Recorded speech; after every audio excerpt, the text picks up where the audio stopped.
Hello guys, welcome back. Myself Manish Mittal from Suraj Senior Secondary School, Mahendragarh.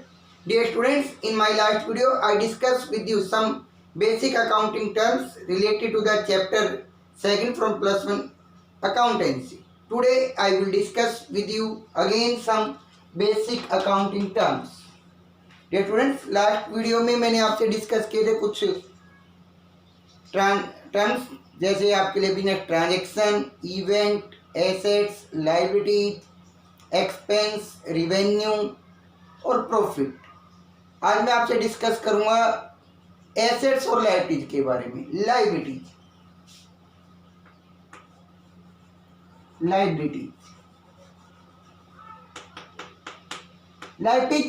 The firm the amount which firm out to the outsider, जो पैसा outsider से उधार ले रखा है business ने, that is known as liability. Liability are two types. First one, internal liability.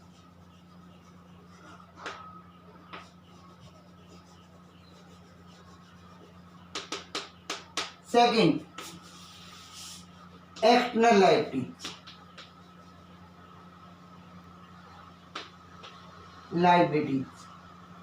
First one, internal liability.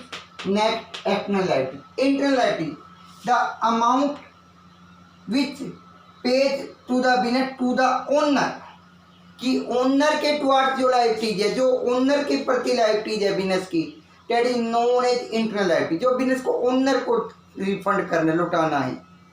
इसमें क्या आएगा आपके पास? Profit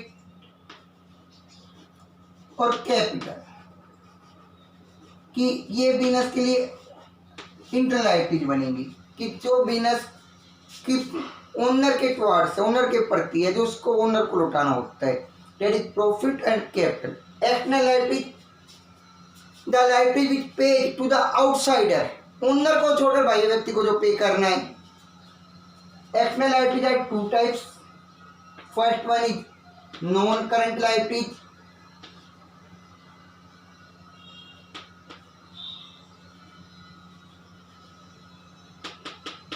second is current liability.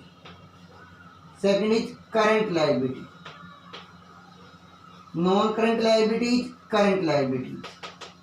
Non current liability, those liabilities which business entity has to pay after 12 months, which business entity pay after 12 months,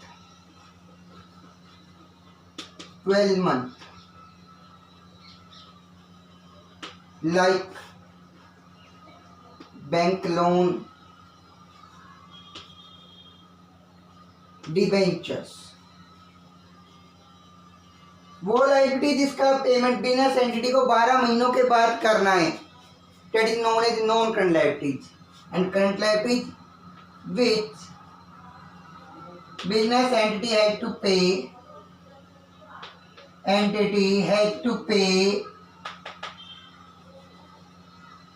within 12 months,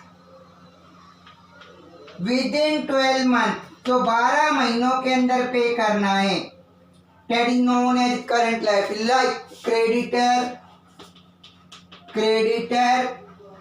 bills payable, outstanding expense,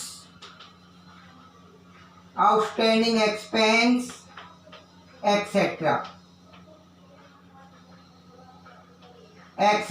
जो 12 महीनों के अंदर पे करने, डेट इज करंट लायबिलिटी। जो 12 महीनों के बाद पेमेंट करने, debt is known as non current liability. ये बड़े लायबिलिटी से पॉइंट था। अगला पॉइंट है हमारे पास एसेट्स। एसेट्स क्या होते हैं?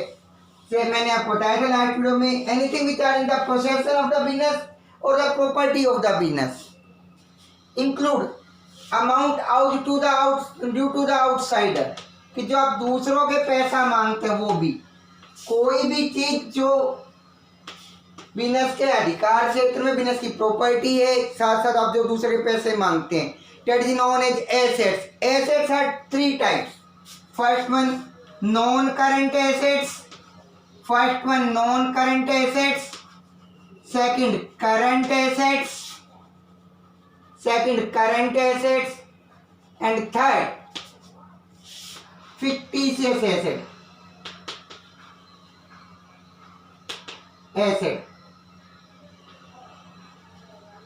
थ्री टाइप्स के होते हैं assets, non current assets, current assets and fictitious assets. Non current assets, those assets which are not meant for sale, which help in for long survival of business, for producing and selling and of goods and service. जिसको बेचना आपका उद्देश्य नहीं है, जिसकी सहायता से आप बिजनेस को लंबे समय तक चलाएंगे, जो प्रोडक्शन में, सेल परचेज में हेल्प करेंगे, that is known as non current assets. जिसको आप बेचना नहीं चाहते हैं, जो प्रोडक्शन में गुड्स को सेल परचेज में हेल्प करेंगे, लॉन्ग सर्वाइव के लिए चाहिए. नॉन करंट एसेट्स आपकी दो टाइप की होती हैं. एक बेटे tangible non current assets. Non current assets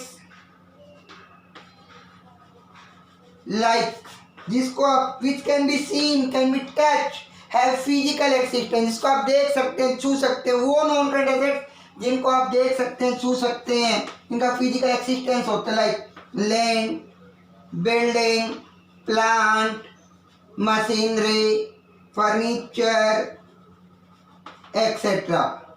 land, building, plant, machinery, furniture, computer, motor car etcetera. इनको आप देख सकते हैं, छू सकते हैं, इनका फिजिकल एक्सिस्टेंस होते हैं, इनको आप बेचना भी नहीं चाहते हैं. अगला आता है intangible non current assets. Intangible non current assets जिनको आप देख नहीं सकते, छू नहीं सकते, जिनका फिजिकल एक्सिस्टेंस नहीं होता है, जिनको आप ना देख सकते, ना छू सकते, ना जिनका फिजिकल एक्सिस्टेंस होता है. एग्जाम्पल है गुडविल, ब्रांड, ट्रेडमार्क,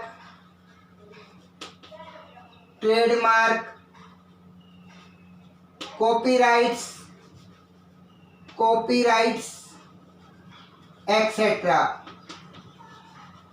ये आपके इंटेंजिबल नॉन करंट एसेट्स. अगला है करंट एसेट्स. करंट एसेट्स कौन सी है? Which help in smooth running of the business, day to day activities के लिए हेल्प करते हैं. And owner want to convert into cash within 12 month, जिसको आप 12 महीनों में कैश में कन्वर्ट करना चाहते हैं. जैसे debtor, prepaid expense, accrued income, cash, bank etcetera.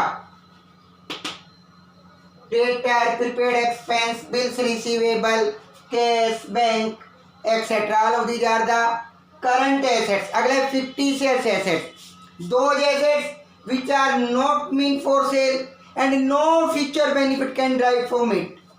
कि जिसको ना तो आप बेच सकते हैं, which cannot be converted into cash, and no उससे ना ही आपको फ्यूचर कोई बेनिफिट है, no future benefit can be derived from it.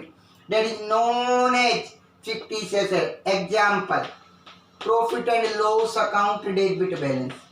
Profit and loss का डेबिट बैलेंस मतलब ये लॉस को रिप्रेजेंट करते हैं, ये एसेट साइड में आता है, इससे को आप कैश में कन्वर्ट नहीं कर सकते, ना इसका कोई फ्यूचर बेनिफिट आता है. एसेट तीन तरह के हैं, नॉन करंट, करंट और फिक्टिशियस. नॉन करंट अगेन दो टाइप है, टेंजिबल, इंटेंजिबल. नॉन करंट होता है जिसको आप कैश में कन्वर्ट नहीं करना चाहते 12 महीने के अंदर. करंट एसेट जिसको आप 12 महीने में करंट कैश में कन्वर्ट करना चाहते हैं. और फिक्टिशियस जिसको आप ना तो कैश में कन्वर्ट कर सकते हैं, ना ही उसका कोई फ्यूचर बेनिफिट आना है. ठीक है. I hope dear students you understand it. If you understand it, and then like and subscribe our YouTube channel. Thank you. Have a nice day.